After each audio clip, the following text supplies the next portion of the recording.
speaking to someone from a Jewish background was the meditation that they did was meditation that came from the heart. And that's what it meant to the Jew. And the soul, as we think about, that's the part of me that's going to live with God forever in heaven one of these days. We think about that happening that way. It's the part of me that you don't see, but it's the part of me in which is going to live forever and ever with God. That's not how they used that word in this terminology in this time. The soul here represented the self, or the inner person, the inner being, if you'll have it. It was a live part. It was life. It represented life.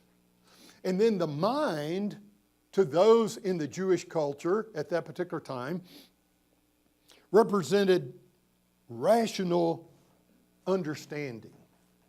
So there was a clear tie between rational understanding and the heart. Those two things were tied together. But what he's really saying here that we all need to grasp is the fact that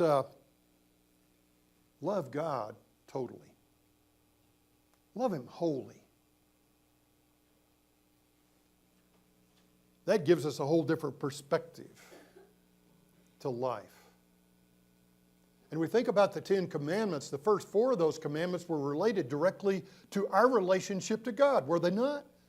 It talked about how we relate to God. I'll talk about that more in just a minute. But the second part of this passage is equally as important because it affects the church today in a very special way. Love your neighbors as yourself. Now, don't just focus on the part that says neighbors, but focus on the whole verse. Love your neighbor as yourself. Now, it's not second in importance. It's just as urgent or just as important as loving God. That's not how he meant this here in this verse. He meant to love God primarily, yes, but he also meant of almost equal importance, of almost equal urgency, to love your neighbor as yourself. Neighbor. Now, Jesus was talking to a Pharisee, this lawyer, this scribe.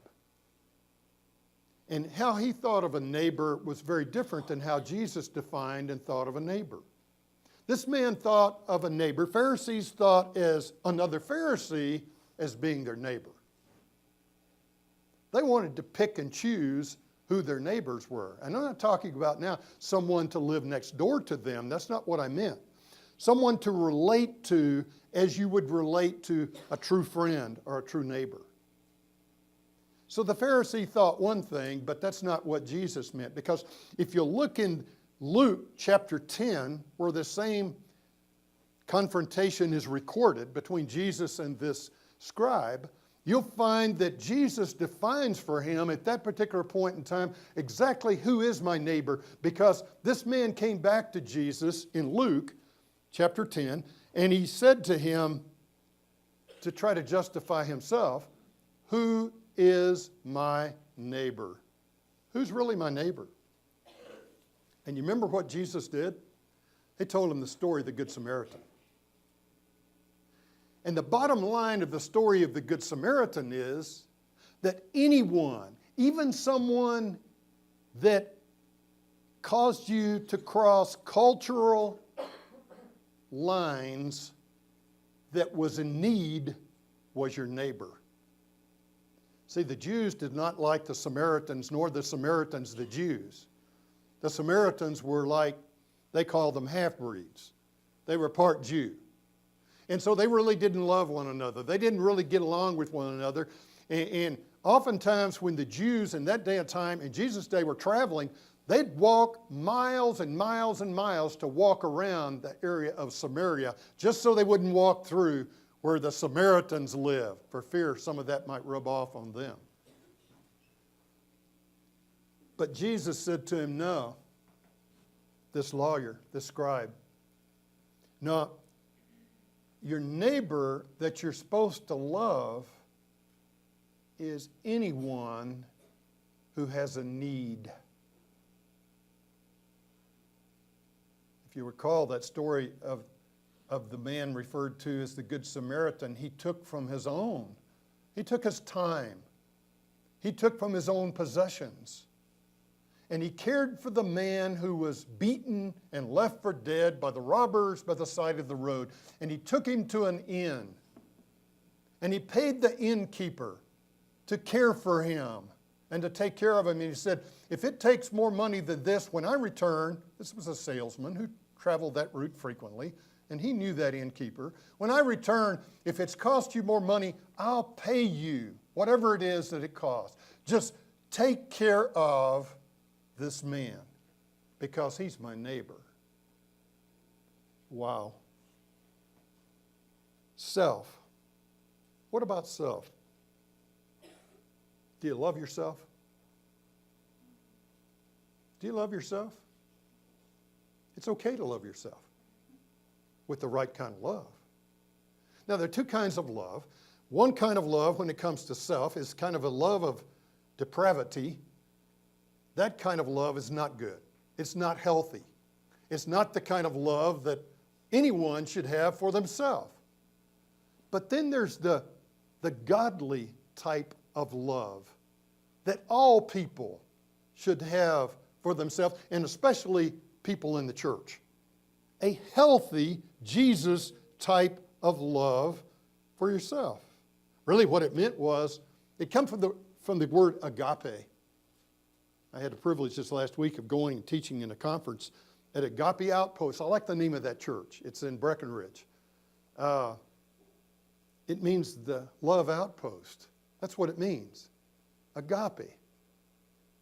That was a sacrificial love that Jesus demonstrated on the cross when he poured out his blood for our sins, which we're going to celebrate this morning in the Lord's Supper. The kind of love that God has and had for us that caused him to go to the cross and give himself for us. That's the kind of love that he's talking about here. And we ought to be able to have that kind of a love for ourselves.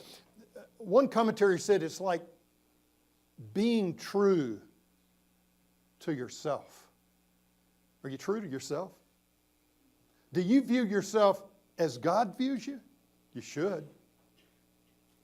He doesn't view me from the standpoint of perfection because I'm not.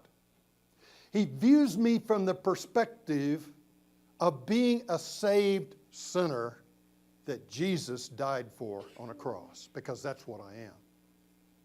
And you know what? I can live with that. I can live with that. I will live with that, not only here, but in eternity, because of what he did for me. And because he sees me that way, it frees me to accept myself in him as being the person that he desires that I be, even when I sin, even when I blow it, and I confess it to him, and he forgives me, and I can walk down that pathway. That's what Jesus was talking about here. Love the Lord your God with all of your heart, with all of your soul, with all of your mind. Love God totally. And also, while you're doing that, take that same love